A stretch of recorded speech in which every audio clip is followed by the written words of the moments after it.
Well, everyone, you might be in a situation where you're trying to figure out whether you should go ahead and enable your charging limit on your iPhone or you should disable your charging limit. Now, before we get too deep in this, you have to understand what a charging limit is. So basically what a charging limit is basically it is the limit in which you can charge up your particular, iPhone. So in this case, let's say you went ahead and had your iPhone. Well, our iPhones have the features now of basically allowing us to stop it to charge it whenever we want to. So we can specify it from 80% all the way up to 100% if you have one of the newer iPhones. What is the reason even why you'd want to even set up a charging limit in the first place? Why wouldn't you want to charge it to 100% all the time? Well, for starters, it is actually good for your battery life and your battery health if you're not going through and charging this thing up to 100% all the time and depleting it down to 0%. Well, let's say you're somebody who only, realistically speaking, every day on average when you use your phone, you're probably only using maybe like 30 to 40% of your battery life every single day. If that's the case, you don't really have to charge this thing up to 100% all the time. You can charge it up to 90% or 80% every day, and you might be able to still get like 2 days of use out of this type of device on that percentage of charging. And the reason why that is actually good for your battery is because you're not going through and charging it up to 100%. That will reduce the amount of cycles that your phone is going through day after day after day for just not having to charge it all the time. That will make your battery health depreciate at a less faster pace, and it will make your battery life better over time because your battery is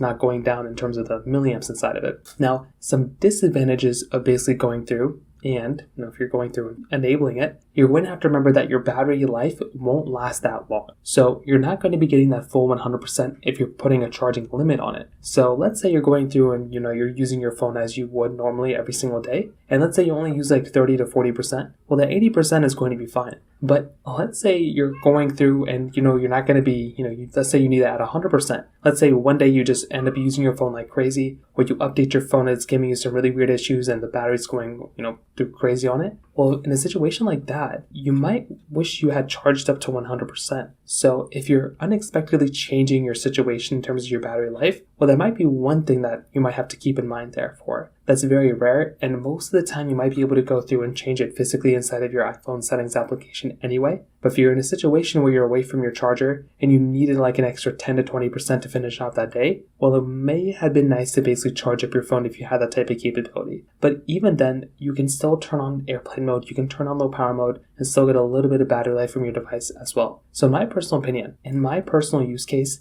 I typically don't use any charging limits at all. All I use is basically the charging optimization, where it will fast charge up to 80%, then will just trickle charge or slow charge up to 100%. The reason why I do that is because it fits better for my needs, and I never really know how much I'm going to be using my phone in any given day. But that is an advantage for some people. Like, if you do know you have an expected use case of your device and how much you're going to use it every day, I would, especially if you're going to use your iPhone for more than a couple of years, I would highly recommend going through, putting in a particular, charging limit of some sort of at least 90%, keeping it there, and that will help keep your battery health as good as it can forever. Or not forever, but for a decent amount of time. If you have any other thoughts or questions, let me know in the comment section below. Hit the like button, that will mean so much, but definitely hit that subscribe button. More importantly than everything else, I love every single one of you guys. Hopefully I'll catch you guys in the next video. Peace out till then.